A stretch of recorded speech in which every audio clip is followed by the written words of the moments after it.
Hi hello నమస్తే. అందరూ ఎలా ఉన్నారు? బాగున్నారా? నేను బాగున్నాను. మనమందరం హెల్తీగా హ్యాపీగా ఆరోగ్యంగా ఉండాలని చెప్పి మనస్ఫూర్తిగా కోరుకుంటున్నాను. ఇదిగోండి ఈరోజు ఇన్ని రకాల కూరగాయలతోటి మనం సాంబార్ చేసుకుందాం. అలాగే ఇది పప్పు చేసుకుందాం.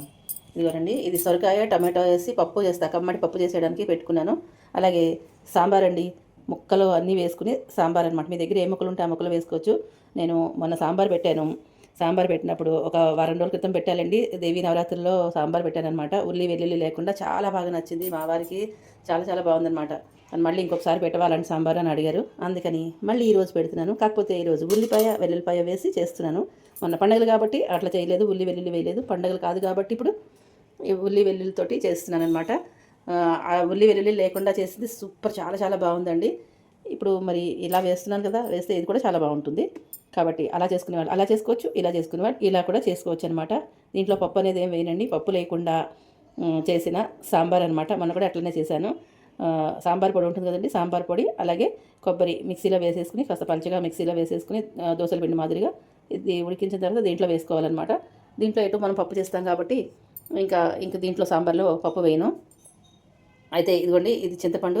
దీనికోసమే, ఈ సాంబార్ కోసమే చింతపండు. ఈ పప్పులో చింతపండు ఏం వేసే పని లేదు. ఇది ఈ ముక్కలన్నీ తరిగేసి పెట్టుకున్నాం కదండి. ఇదేమో గుమ్మడికాయ ముక్క. గుమ్మడికాయ వేసుకోండి, సాంబార్లో చాలా బాగుంటుంది. ఇది సొరకాయ, అదట టొమాటో కూడా ఖచ్చితంగా వేసుకోండి. ఒక టొమాటో అయినా బాగుంటుంది. అలాగే ములక్కాడ కంపల్సరీ కదా, సాంబార్లో ములక్కాడ లేకపోతే ఏం బాగుంటుంది చెప్పండి. అందుకని ములక్కాడ, క్యారెట్, ఉల్లి వెల్లుల్లి ఆప్షనల్, మీ ఇష్టం అంటే వేసుకుంటే వేసుకోండి, లేకపోతే లేదు. ఇంకొకటి దీంట్లో రాడిష్, ముల్లంగి వేసుకుంటే కూడా బాగుంటుంది. ఆ వాసన ఇష్టపడాలన్నమాట. మాకు ఇష్టం ఉండదు ఆ వాసన. ఆ ముల్లంగి నేను వాడను కాబట్టి నేను వేయలేదన్నమాట. ఇదండి సాంబార్కి కావాల్సిన ఇవన్నీ కూరగాయలన్నీ తరిగేసి పెట్టుకున్నాను. ఇప్పుడు మనం ఒక గిన్నెలో ఇవన్నీ వేసేసుకుని, కరివేపాకు, పచ్చిమిరపకాయలు, క్యారెట్ ఇవన్నీ చూసారు కదా, ఇవన్నీ కూడా మనం ఒక గిన్నెలో వేసుకుని చక్కగా నీళ్లు ఇవన్నీ ముక్కలు ములిగేంత వరకు నీళ్లు పోసేసుకుని మనం స్టవ్ మీద పెట్టుకుందాం. సాంబారు ఫ్రెష్గా మసాలా చేసుకుందామండి.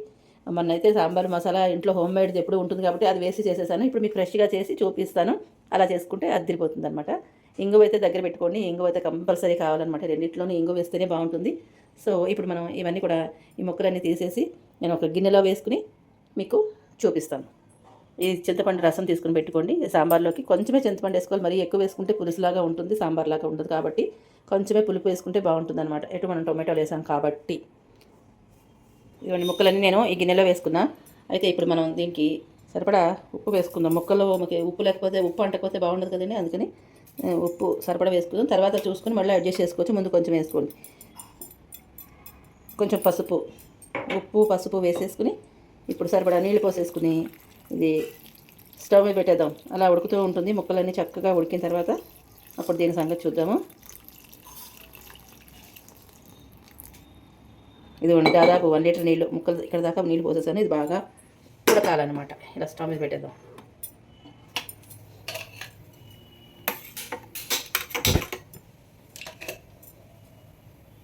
ఇంతే, ఇది ఎలా ఉడుకుతూ ఉంటుంది.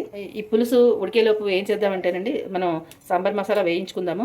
అంతకంటే ముందు మనం పప్పు కూడా ఇవి ఉన్నాయి కదండి, పప్పు కూడా పెట్టుకోవాలి కదా. అందుకని ఈ మూకుడు పెట్టుకున్నానండి. అదే ప్యాన్ పెట్టుకున్నాను. ఇక ఇందులో ఏం వేయలేదు, నెయ్యి కానీ నూనె కానీ ఏమీ వేయకుండా ఇప్పుడు మనం ఏం చేద్దామంటే ఈ ముక్కలు వేసేసుకుందాం. ఒకసారి 2 నిమిషాలు ఇట్లా మగ్గుతుంది. లాస్ట్లో పోపు పెట్టుకుందాం ఈసారి. నేను ఎప్పుడు ఫస్ట్లో పోపు పెట్టేస్తాను. 2 సార్లు ఆయిల్ వేయడం ఎందుకు లేని చెప్పి అట్లా చేసేస్తాను అనమాట. కానీ ఈరోజు లాస్ట్లో పెట్టుకుందానండి, చివరిలో. ఇప్పుడు ఒక 2 నిమిషాలు ఇట్లా మగ్గితే బాగుంటుంది అనిపిస్తుంది నాకు. అందుకని ఇట్లాగ ఒత్తిడి మూకుట్లోనే ఇది నీరు వస్తుంది కదా, అందుకని 2 నిమిషాలు ఇలాగ ఉడకనిద్దాం. మూత పెడదాం. అయితే ఇప్పుడు మనం పప్పు తీసుకోవాలి కదండి. పప్పు చూపిస్తాను, ఏ పప్పు తీసుకుంటున్నాను ఏంటి అనేది. ఇదిగోండి పప్పులు చూసారా. ఇది కందిపప్పు, ఇది శనగపప్పు, ఇది పెసరపప్పు. ఈ 3 రకాల పప్పులతోటి హై ప్రోటీన్ రిచ్ పప్పు చేస్తున్నాను. చూసారా, 3 రకాలు వేసుకుంటే ఈ 3 రకాల్లో ఉండే పోషకాలన్నీ మనకు అందుతాయి. కాబట్టి ఇలా చేసుకోవచ్చు. ఉత్త కందిపప్పుతోనే చేసుకోవచ్చు, ఉత్త పెసరపప్పుతో చేసుకోవచ్చు, శనగపప్పుతో కూడా చేసుకోవచ్చు. ఈ 3 మీకు ఎంతెంత కావాలో అంతంత రేషియో తీసుకోవచ్చు. నేనైతే ఈ కప్పు నిండా కొంచెం వెతిగా కందిపప్పు, అలాగే దానికంటే తక్కువగా శనగపప్పు, అంతకన్నా కొంచెం తక్కువగా పెసరపప్పు ఇవి వేసాం కదా. ఈ శుభ్రంగా కడిగేసేసుకుని బాగా ఇప్పుడు మనం ఇలా ఉడుకుతుంది కదండి, దీంట్లో వేసేద్దాం. ఇదిగోండి కడిగేసి తీసుకొచ్చాను. అయితే ఇప్పుడు ఇది మూత తీసి చూద్దాం. ఇప్పుడు కొద్దిగా నీరు వచ్చేసింది. మనం ఇంకా దీంట్లో ఉప్పు కూడా వేయలేదు, ఏం వేయలేదు. నీరు అనేది వచ్చింది కొంచెం. ఇప్పుడు మనం ఈ పప్పుని ఇందులో వేసేసుకుందాము.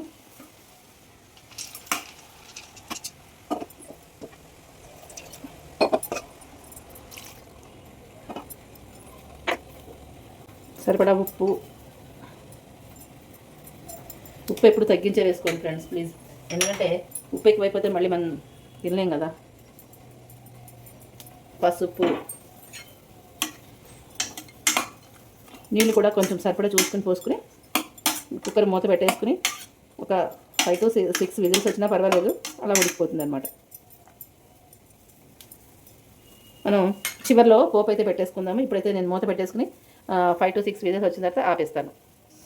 ఇదిగో చూడండి, ఈ సాంబారుకి కావాల్సిన మసాలా అంతా నేను ఇక్కడ పెట్టుకున్నాను. శనగపప్పు, మినపప్పు, ధనియాలు, కొంచెం ఎక్కువ ధనియాలు, జీలకర్ర, అలాగే మెంతులు కంపల్సరీ వేసుకోండి. మెంతులు, ఆవాలు, ఇదైతే ఆప్షనల్ అనమాట. లవంగాలు 3 వేసుకున్నాను. దాల్చిన చెక్క కూడా వేసుకోవచ్చు, నేను ఇప్పుడైతే దాల్చిన చెక్క వేయట్లేదు. ఈ లవంగాలు వేసి చేశానండి. మన కదంబం సూపర్గా ఉందన్నమాట, చాలా బాగుంది. ఇలాచి లవంగాలు వేసి చేశానమాట, అద్దరిపోయిందండి. ఇప్పుడైతే నేను ఇలాచి వేయట్లేదు. ఇదిగోండి పెప్పర్ కంపల్సరీ కావాలి, కొంచెం పెప్పరు, ఎండుమిరపకాయలు, ఇవన్నీ కూడా కొద్దిగా ఆయిల్లో వేసుకుని, ఇదిగోండి మూకుడు పెట్టుకున్నాం కదా, కొంచెం ఆయిల్ వేసుకుని వేయించుకోవచ్చు. ఎక్కువ నిలవ ఉంటే కనుక, ఎక్కువ నిలవ ఉండాలి అనుకున్నారే అనుకోండి, డ్రై రోస్ట్ మాత్రమే చేసుకోవాలి, లేదంటే కనుక ఆయిల్ వాసన వచ్చేస్తుంది. ఇప్పుడు నాకు ఇదంతా కూడా ఇప్పటికే ఈ వాటికి, లేదంటే కొంచెం మిగిలితే ఇంకొక నెక్స్ట్ టైం చేసుకోవడానికి వస్తుంది, అలా చేసుకుని పెట్టుకుంటాను అనమాట. అందుకని కొంచెం ఆయిల్లో వేసి వేయించుకుంటాను. ఆయిల్లో వేసి వేయించుకున్నాం అనుకోండి, కొంచెం షైనీగా ఉంటుంది, కలర్ బాగుంటుంది అనమాట. ఇప్పుడు నేను దీంట్లో వేయించేసుకుని పక్కన పెట్టుకుంటా. దీనికి కొబ్బరి కూడా కావాలండి, కొబ్బరి తీసుకుని కూడా పక్కన పెట్టేసుకోండి. అయితే ఇదిగో చూసారా, ఇది మరిగిపోతుంది. ఇప్పుడు మనం దీంట్లో ఈ చింతపండు పులుసు అయితే తీసుకున్నాం కదండి, ఈ చింతపండు పులుసుని సరిపడా వేసేసుకోండి ఇట్లాగా, చాలు. అలాగే ఇంకొకటి అండి, ఇంత వేసిన తర్వాత ఇదిగోండి చింతపండు వేసి ఇవన్నీ వేసిన తర్వాత మరి ఇది వేయకపోతే బాగుండదు కదా, అందుకని బెల్లం, బెల్లం మీకు ఎంత కావాలో అంత చూసుకుని వేసుకోండి. వద్దు అనుకున్న వాళ్ళు స్కిప్ చేసేసుకోండి, సరేనా. ఇప్పుడు ఇవన్నీ నేను వేయించుకున్న తర్వాత చూపిస్తాను. అలాగే ఇంగు కూడా కావాలండి, ఈ సాంబార్లో ఇంగు వేస్తే అద్దరిపోతుంది. ఇంగు కంపల్సరీ కావాలి, ఇంగు కూడా దగ్గర పెట్టేసుకోండి. ఇదిగోండి పోపు అయితే వేయించేసుకున్నాను, ఇక్కడ పెట్టుకున్నాను. ఇదిగోండి కొబ్బరి ముక్కలు కూడా తీసుకుని ఇక్కడ పెట్టుకున్నాను. ఈ పోపుని సాంబార్ మసాలాని మనం ఇందులో వేసేసుకుందాం. వేడిగానే ఉంది, మనం ఇంక వన్స్ వేయించామంటే ఆగదు, ఇంక ఎక్స్ప్రెస్ వెళ్ళిపోవలసిందే అన్నీని. మీరైతే చల్లగా అయిన తర్వాత వేసుకోండి, ఎందుకంటే మీద పడుతుంది, మూత అనేది సరిగ్గా సెట్ ఉండదన్నమాట. చల్లగా అయిన తర్వాత వేసేసుకోండి. ఎందుకు వచ్చింది,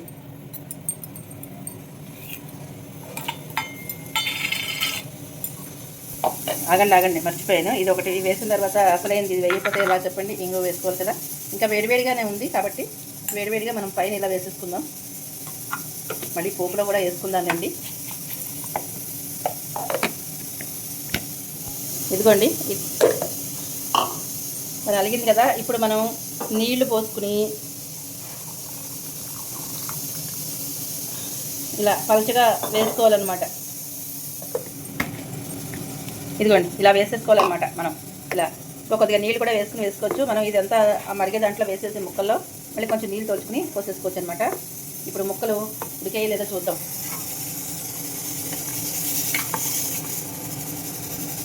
ఈ పక్కన కుక్కర్ అయితే విజిల్స్ వస్తుంది, పప్పు పెట్టాం కదా.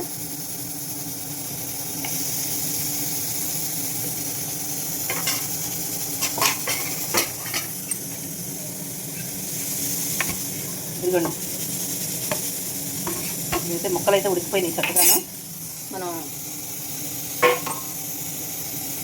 ఇది వేసేద్దామండి, ఇదైతే వేసేసుకుందాం.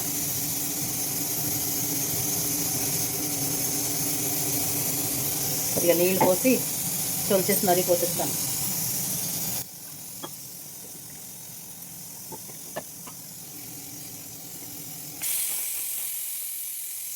సరే ఇప్పుడు ఇది కొంచెం ఇలాగా మరగాలన్నమాట.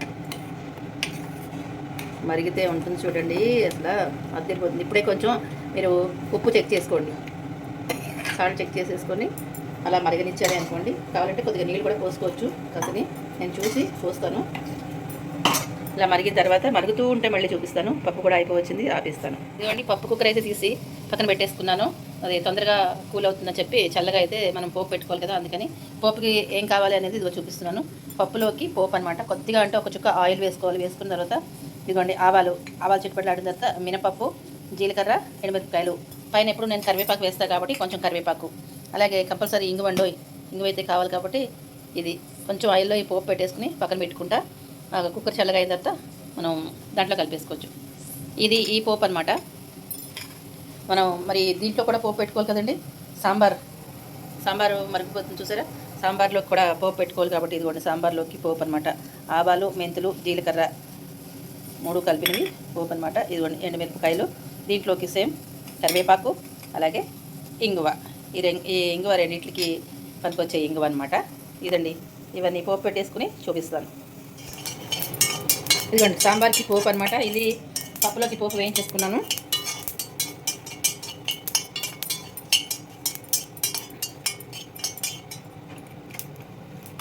కరివేపాకు వేసుకుంటే, పోపులో కరివేపాకు వేసుకుంటే మస్తు టేస్ట్ ఉంటుందండి. ఉడికేటప్పుడు ఎంత వేసుకున్నా కూడా ఈ పోపులో వేసుకుంటే చాలా రుచిగా ఉంటుందన్నమాట.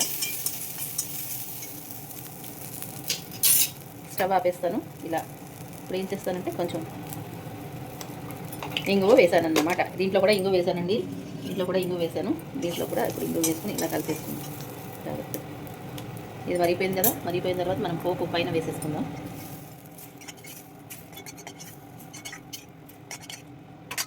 స్టవ్ ఆపేద్దామండి. ఆపేసి ఒక్క 2 నిమిషాలు మూత పెడదాం. ఇలాగ ఆ పోపు అంతా లోపలికి బాగా పట్టుకుంటుంది అనమాట. అన్నిటికీ ఆ ఫ్లేవర్స్ అన్నీ మంచిగా పట్టుకుంటాయి. వెంటనే మూత పెట్టేసుకుని ఇలా పక్కగా పెట్టుకోండి. మరి క్లోజ్ చేసేయద్దు. ఇట్లా ఒక పక్కగా పెట్టుకుంటే మనకి ఫ్లేవర్స్ అన్నీ పట్టుకుంటాయి అనమాట. మనం పప్పు అయిపోయింది కదా, చూసేద్దాం. వచ్చేసింది ఫాస్ట్గా పప్పు.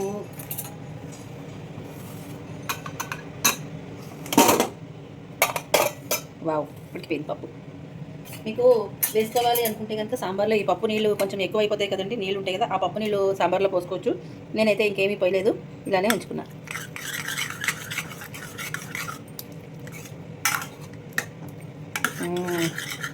సూపర్ కదా, చూడండి ఎంత చక్కగా ఉడికిపోయిందో.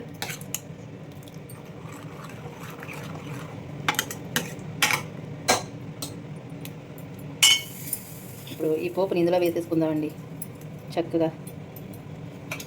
ఇంకా నేను విధిగా డిష్ అవుట్ ఏం చేయట్లేదులేండి, ఇలాగే పెట్టుకున్నాను. ఇంతే, చూసారా పప్పు చక్కగా 3 రకాల పప్పులతోటి చేసిన సొరకాయ పప్పు అండి. ఎంత హెల్దీ చెప్పండి. దీంట్లో ఆయిల్ ఎంత వేసాను చూడండి. ఒక 1/2 టీ స్పూన్ ఆయిల్ కూడా వేయలేదండి. పోపు అలా వేయించుకున్నాను అనమాట.